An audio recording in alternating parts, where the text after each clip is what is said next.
Nothing about the hall surprised me. I mean, from the first time we had a kernel of an idea, a seed of an idea, it grew. All of the steps of the design done by I.M. Pei were totally logical to me. He gave me the concept within a month after he was hired. He already had the idea of how this thing should look and feel and explained it to me verbally, and it made perfect sense to me. It seemed to have a natural flow. While there were ups and downs and back steps and forward steps, we were making progress for the full 10 years. However, I was surprised at the complexity of the making of the hall, the construction of the hall. I had no experience in real estate construction or any kind of big project. I just assumed you planned it, you put it down, you got drawings, you bid it out, and you built it.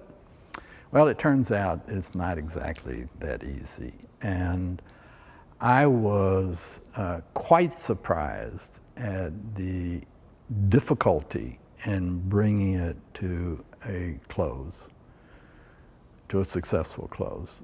We got to the last 2 months and we had all kinds of issues. The marble couldn't come in from Italy because the workers were on vacation, and this didn't show and that didn't show, and the seats weren't here on time and the fabric was questionable. I mean, there were a million things going on.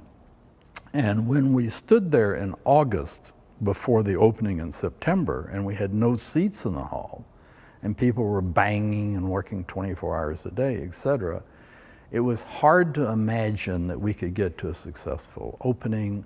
And we had issues come up like, we'll have to put carpet in the floor of the lobby because we can't get the marble, and it's going to cost $1 million to put it in, change it, and then put in the marble. And I said, we're just simply not going to do that. We will get the marble, which we did.